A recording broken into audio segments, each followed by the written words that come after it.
ओम श्री गुरुभ्यो नमः। वक्रतुंड महाकाय सूर्यकोटि समप्रभ निर्विघ्नं कुरु मे देव सर्वकार्येषु सर्वदा। ओम वीरध्वजाय विद्महे विघ्नहस्ताय धीमहि तन्नो भौम प्रचोदयात्। மாஸ் மீடியா நேயர்கள் அனைவருக்கும் ஜோதிட குருஜியின் இனிய வணக்கங்கள், வாழ்த்துக்கள், ஆசீர்வாதங்கள். இந்த அருமையான பதிவில் நம்ம என்ன பார்க்க போகிறோம் அப்படின்னா, செவ்வாய் பகவானின் பெயர்ச்சி நீச்ச ராசியில், அதாவது கடக ராசியில் அவர் நீச்சமடைகிறார். இந்த செவ்வாய் பகவான் கடகராசியில் ஏன் நீச்சம் அடைகிறார் அப்படிங்கிறதுக்கு உங்களுக்கு ஏற்கனவே சொல்லியிருக்கேன். என்ன அப்படின்னா, கடகராசி அப்படிங்கும்போது அது சந்திர பகவானோட இடம். சந்திர பகவான் நீர், வெண்மை, தாயார். அந்த இடத்துல எவ்வளவு கோபக்கார இதாக இருந்தாலும் சரி, இல்லை பதவியில் உயர் பதவியில் இருந்தவாலும் சரி, தாயார் அப்படிங்கிற ஸ்தானத்துக்கு முன்னாடி ஒன்றுமே கிடையாது. தாயாரோட அன்பு தான் அங்கே அதிகமாகும். படை தளபதி, போர் வீரன், பூமிக்காரகன், உடன்பிறப்புக்காரகன், ரத்தம், உணர்ச்சி எல்லாத்துக்குமே அதிபதி செவ்வாய் பகவான். செவ்வாய் தான் எல்லாத்துக்கும் ஒரு இது. அந்த செவ்வாய் பகவான் தாயார் ஸ்தானமாகிய கடகராசியில் வரும்போது நீச்சம் அடைஞ்சிடுறார். இந்த நீச்சம் அப்படிங்கும்போதே என்ன விஷயம் அப்படின்னா, பலம் இழந்துன்னு அர்த்தம். பலவீனப்பட்டு அந்த இடத்துல சஞ்சாரம் பண்ண போகிறார். 7/4/2025 முதல் 8/6/2025 வரைக்கும் இந்த கடகராசியில் நீச்சம் அடைகிறார். கிட்டத்தட்ட 63 நாட்கள். அந்த வகையில் இந்த செவ்வாய் பகவான் பார்த்தீங்கன்னா 7/4/2025 முதல் 15/4/2025 வரைக்கும் குருவின் சஞ்சாரம் பண்ணுறார். புனர்பூசம் 4ஆம் பாதம். ஏன்னா கடகராசியில் புனர்பூசம் 4ஆம் பாதம் மட்டும்தான். அடுத்தபடியாக 16/4/2025 முதல் 12/5/2025 வரைக்கும் சனி பகவானின் பூசம் நட்சத்திர காலில் இந்த செவ்வாய் பகவான் சஞ்சாரம் பண்ணுறார். இது அற்புதமான ஒரு காலம். ஏன்னா செவ்வாய்க்கும் சனிக்கும் நட்பு ரொம்ப அற்புதம். 13/5/2025 முதல் 8/6/2025 வரைக்கும் புத பகவானின் ஆயில்யம் நட்சத்திர காலில் இந்த செவ்வாய் பகவான் டிராவல் பண்ணுறார். இந்த பெயர்ச்சி இந்த மாதிரி இருக்குது இந்த செவ்வாய் பகவான் கடகராசியில். ஆனால் எப்படியுமே இந்த 63 நாட்கள் அவர் பலமிழந்து நீச்சமடைந்து தான் இருக்கார். ஆனால் நீச்சமடைந்த செவ்வாய் சில பேருக்கு நன்மை பண்ணுவார், சில பேருக்கு கொஞ்சம் ஒரு முன்னேற்றத்திற்கு ஒரு தடை பண்ணுவார். அதெல்லாம் ஒரு சில பரிகாரங்கள் பண்ணி சரி பண்ணிக்கலாம்.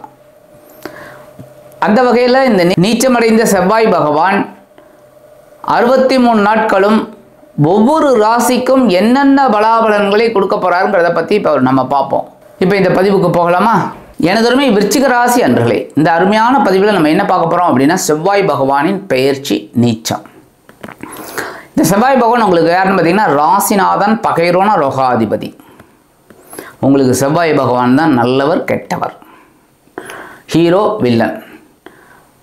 ஆனால் என்னென்னா, ஹீரோக்கு உண்டான வேலைகளை நம்ம செய்யணும், வில்லனுக்கு உண்டான வேலைகளை செய்யக்கூடாது. அவ்வளோதான். அப்போ தான் நமக்கு வெற்றி. இந்த விருச்சிக ராசி அன்பர்களுக்கு நிறைய பேருக்கு இது புரியல.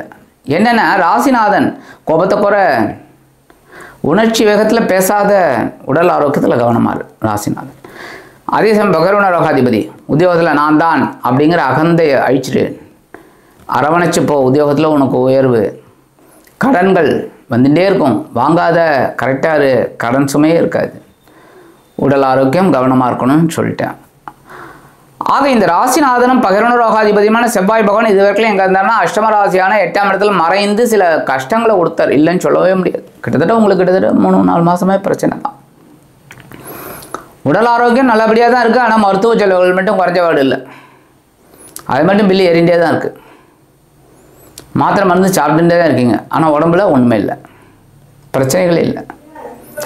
அப்போ இந்த ராசிநாதனும் பகைரோன ரோகாதிபதியுமான செவ்வாய் பகவான் அஷ்டம ராசியில் இருந்து கொண்டு சில குழப்பங்களை கொடுத்தார். இப்போ அவர் அதை விட்டு விலகி உங்களது பாக்கியஸ்தானத்துக்கு வர அற்புதம். ஆனால் என்ன நீச்சம்னா பலவீனம் ஆயிட்டார். அப்படிங்கும்போது என்ன, இந்த பாக்கியம் அப்படின்னா என்ன, தந்தையார், தந்தை வழி உறவினர்கள், சொத்துக்கள், மூத்த உடன்பிறப்புகள், இதெல்லாம் இந்த 9ஆம் இடத்து அதிபதியான காரணிகள். அப்போ தந்தையாரோட உடல் ஆரோக்கியத்தில் கவனமாக இருக்கணும்.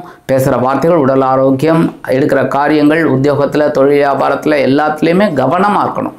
ஏன்னா பலவீனம் இல்லை. அப்போ நம்ம அதுக்குண்டான வேலைகளை நம்ம செய்யணும், கரெக்டாக இருக்கணும். 7/4/2025 முதல் 15/4/2025 வரைக்கும் 2/5 கூடிய அதிபதி குரு பகவானின் புனர்பூசம் 4ஆம் பாதத்தில் சஞ்சாரம் பண்ணுறார். அப்போ தன வரவு கொஞ்சம் டைட்டாக இருக்கும். அப்போ நம்ம கவனமாக வேலை செஞ்சால் ரொம்ப நல்லது. எப்படி எந்த செலவுகளை நம்ம கட் பண்ணணும், எந்த செலவுகளை ஒதுக்கணும், எந்த செலவுகளை செய்யணும், இதைத்தான் நம்ம திங்கிங் அந்த மாதிரி வச்சாலும் வெற்றி. குழந்தைகளின் மூலமாக கொஞ்சம் மன கிளேசம் இருக்கும். ஆன்மீக விஷயங்கள் உங்களுக்கு அற்புதமாக இருக்கும். ஆன்மீக பயணங்கள், குலதெய்வத்துக்கு செய்கிறது, பக்கத்தில் இருக்கிற கோயிலுக்கு திருப்பணிக்கு செய்கிறது, இதெல்லாம் உங்களுக்கு ஒரு பெரிய ப்ளஸ் பாயிண்ட்டை கொடுக்கும், மனசில் ஒரு சந்தோஷத்தை கொடுக்கும்.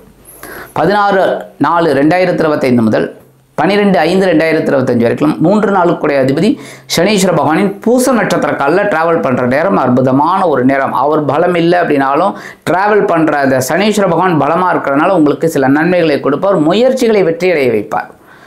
உறவினர்கள் ஆதரவாக இருப்பாங்க. வெளியூர் அல்லது வெளிநாட்டு பயணங்கள் உங்களுக்கு அற்புதமாக இருக்கும். இந்த நேரத்தில் நீங்கள் எடுக்கிற காரியங்கள்லாம் ரொம்ப பர்ஃபெக்டாக இருக்கும். கவனமாக இருந்ததுனால ரொம்ப நல்லது.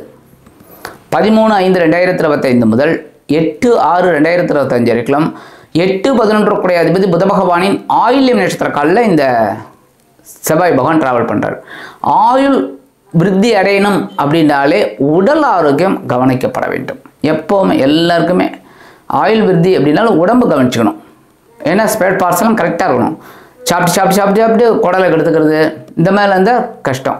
அப்போ அந்த ஒவ்வொரு ஸ்பேர் பார்ட்ஸையும் நம்ம கரெக்டாக ஆயில் போய்ட்டு ஓவர் ஆயில் பண்ணி கரெக்டாக வச்சுக்கணும். அப்போ உடல் ஆரோக்கியம் கவனிக்கப்படணும். அடுத்தபடியாக லாபாதிபதியும் இவர் தான். ஸோ லாபங்கள் எப்படி வரணும்?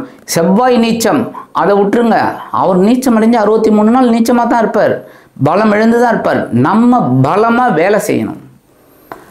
எப்படியுமே நம்ம வேலை செஞ்சால் வெற்றி அப்படின்னு நினச்சிக்கணும். அப்போ நமக்கு கண்டிப்பாக செவ்வாய் பகவான் ஆதரவு கொடுப்பார். அப்போ லாபங்கள் வரும். உத்தியோகத்தில், தொழில் வியாபாரத்துலலாம் எடுக்கிற காரியங்கள்லாம் உங்களுக்கு அற்புதமாக இருக்கும். சரி, பரிகாரமாக என்ன பண்ணினா ரொம்ப விசேஷம். முருகப்பெருமான் கோயிலுக்கு போங்க, ஒரு 10 நிமிஷம் உட்காருங்க, போரும். அது போருங்க. ஏன்னா உங்கள் ராசிநாதன் பகைரோன ரோகாதிபதி. ஒரு 10 நிமிஷம் முடிஞ்சால் தினந்தோறும் போக முடிஞ்சால் போங்க. முடியலையா செவ்வாய்க்கிழமை போங்க, ஞாயிற்றுக்கிழமை போங்க, வியாழக்கிழமை போங்க. ரொம்ப விசேஷம். செவ்வாய், ஞாயிறு, வியாழன் இந்த 3 நாள் ரொம்ப விசேஷம். ஏதாவது ஒரு நாள் போய் ஒரு 10 நிமிஷம் அங்கே உட்காந்து தியானம் பண்ணுங்க. சரவண பவா, உங்களுக்கு என்ன ஸ்லோகம் தெரியுதோ முருகனோட இது எது வந்தாலும் சொல்லுங்கள். இல்லையா முருகாச்சரணம், இதுக்கு மேலே என்ன இருக்குது? சரவண பவ, இந்த சரவண பவ அற்புதமான மந்திரம், அது சொல்லுங்கள். கண்டிப்பாக உங்களுக்கு பெரிய ஒரு ப்ளஸ் பாயிண்ட் கிடைக்கும். ஆக இந்த ராசிநாதனும் பகிரோனரோகாதிபதியுமான செவ்வாய் பகவான் பாக்கியஸ்தானத்தில் நீச்சமடைந்தாலும் இந்த 63 நாட்களும் அற்புதமான பலாபலன்களை கண்டிப்பாக கொடுப்பார் என்று கூறி விடைபெறுகிறேன். நன்றி, வணக்கம். மீண்டும் ஒரு அருமையான பதிவில் நான் உங்களை மனமகிழ்ச்சியோடு சந்திக்கிறேன். வாழ்த்துக்கள். வாழ்க வளமுடன்.